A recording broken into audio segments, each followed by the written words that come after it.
The bike trail isn't for the faint-hearted. It takes guts and great resolve to survive this. But these triathletes kept on pushing. Not an ounce of doubt or fear could dishearten them.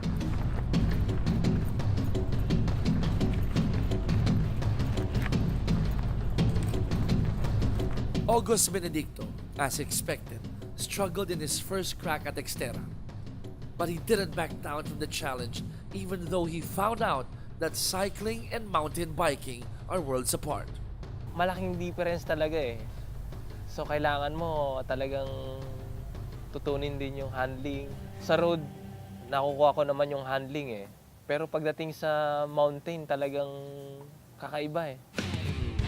Meanwhile, Benedicto's compatriot but Asian elite rival, Benjamin Rania, looked poised to finally beat him this time. Like Benedicto, Rania also started as a cyclist.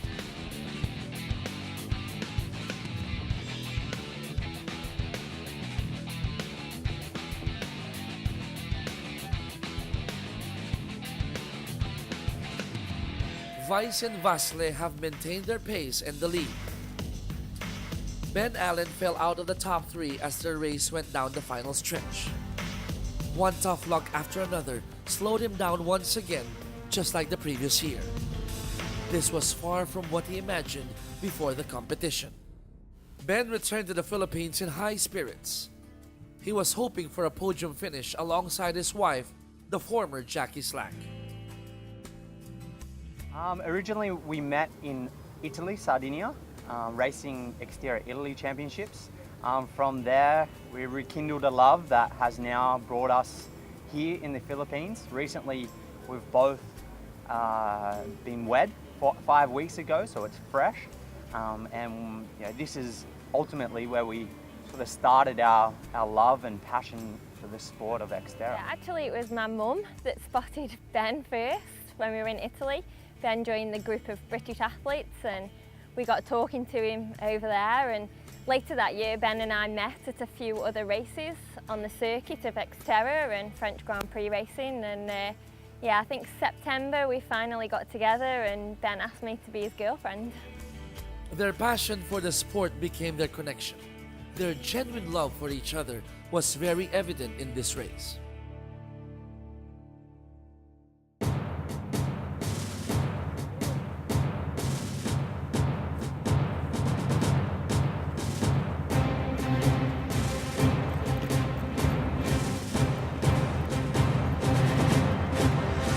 With Karina Vaste pulling away, Jackie Allen tried hard to keep pace.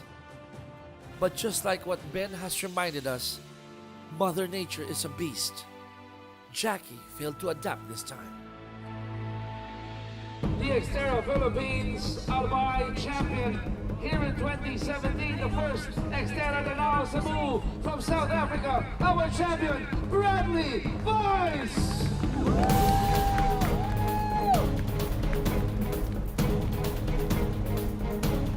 For the third straight year, Vice was victorious. He won the race trouble-free with a 7.5-minute lead from the second finisher. Relief that I was finished. I said before the race I just wanted to get to the finish line, and to do it in first position is just a cherry on top. It was the hardest race I've ever done. I didn't make it easier for myself by riding really hard. Once I got to the top, at the highest point in the course, I could look back and there was no one, so I pretty much knew I had it in the bag there, and I just had to be conservative and keep stopping at every aid station to make sure that I made it through to the finish. Sam Osborne came next. He was visibly exhausted. Sam Osborne from New Zealand, second place in the XTERRA Danao Cebu 2017. I had a good run on the second half of that first lap and managed to get back on him, but I don't know whether he sensed that maybe I didn't quite have the legs to go with him or not, but he laid it down quite early on, and I just thought this is way too early to be pushing it redlining, and I just thought this is not good for me. So I just tried to ride my own pace, and I guess that was the best decision to try and make it to the finish line. His compatriot, Kieran McPherson, leapfrogged Ben Allen and finished third. He almost collapsed at the finish line.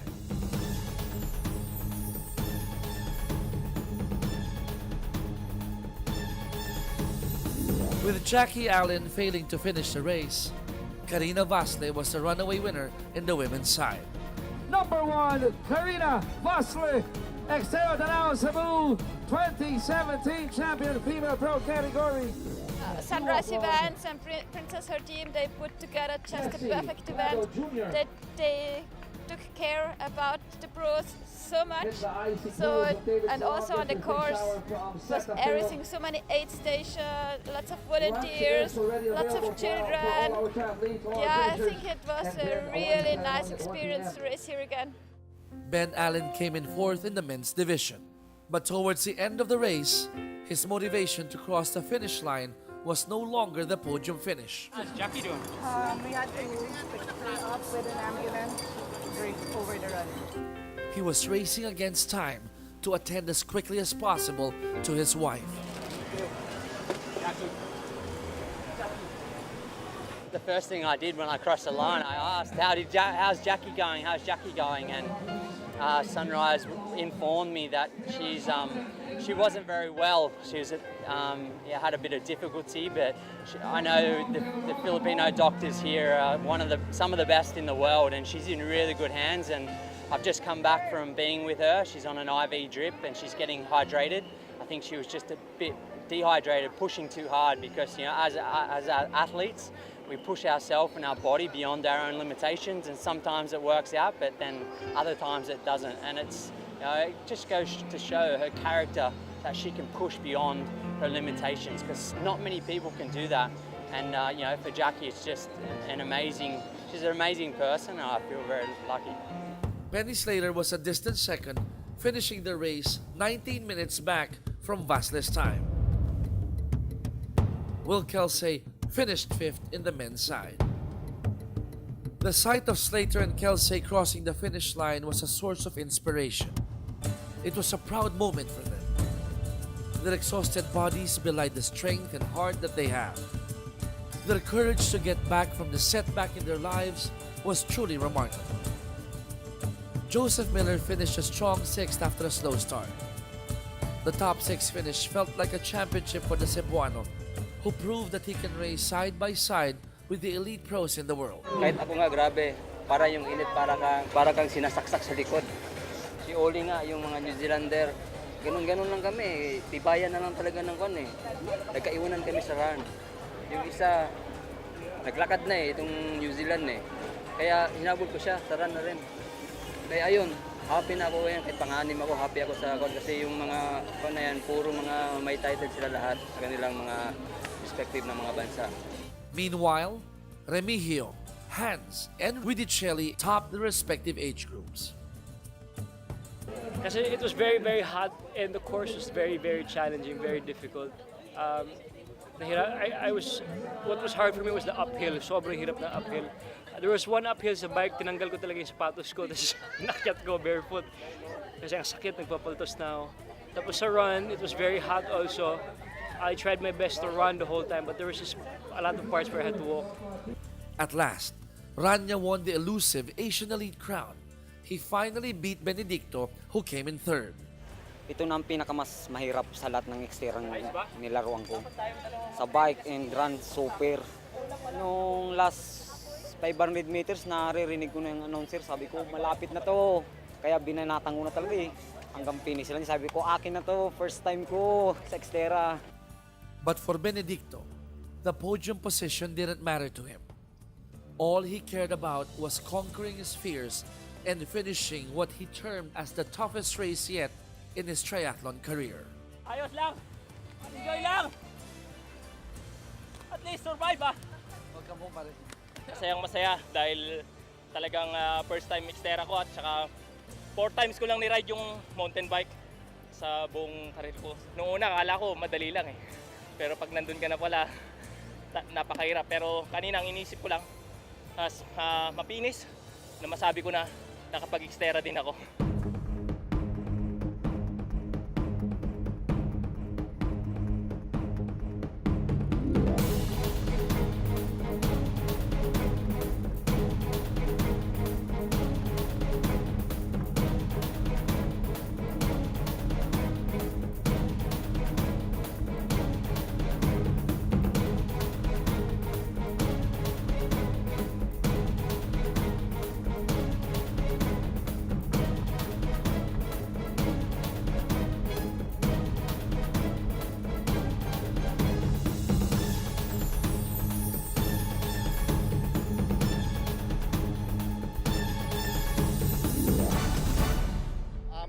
maraming ano yan sa amin, no? That's why we really support XTERRA. You know, not only do you promote sports and a healthy lifestyle, it actually puts a focus on the local government, no? In this case, yung Danao at saka yung province. So you bring in tourists, you bring in local businesses, and it puts Cebu and particularly Danao, no? It puts us on the map, even if at least for a day, and that's a lot of mileage for us. This is a second race na kinover natin ng Signal. It's world class na race ulit. We have a couple of pros, we have a couple of foreigners from Italy, from Japan, a lot from Japan. So really ang papakita natin dito yung versatility ng hyper sa Signal na hindi lang tayo pang basketball, hindi lang tayo pang volleyball. We are looking into this growing sport na world class sport na kino-cover natin, and we share it through grassroots, we share it to local athletes and international athletes as well. Well, first of all, we are very happy to be in Danao. It's our first time in Danao this year, and from the feedback of the pros, the feedback of the people here, it seems like it's a very challenging course, but it's a very fun course as well because it's a mixture of all kinds of terrain, and it's really a challenge to beat it. So happy kami talaga. Well, in the first place, I thought it was a complaint. But now I think it was a compliment. So happy kami kasi may nahanap tayo na pinakamahirap sa mundo. So ibig sabihin, lahat ng makakatapos nito, matatapos ang Maui. Guys, please come and join our events. The only wealth you have in this world is your health. And it's always good to train with your friends, with the community. It's always better to train with a group. So come train, and triathlon is just your graduation to a longer life of sports, health, and wellness. The punishing climbs, the scorching heat. This race pushed them to the limit.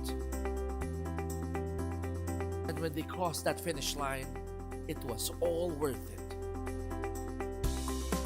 For these triathletes, the pain, the challenge, the anguish were all necessary to feel the unforgettable bliss when you cross the finish line and be hailed as XTERRA warrior.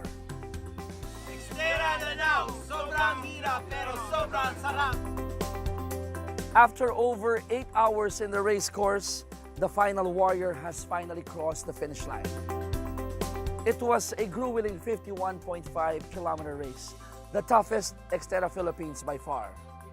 But in spite of the race being tough and challenging, the resiliency of our participants shone the brightest, a true mark of an XTERRA warrior. This has been your race announcer, Chicky Reyes, saying, "Ato na mi, paalam and goodbye." We'll see you all in the next XTERRA Danao Cebu.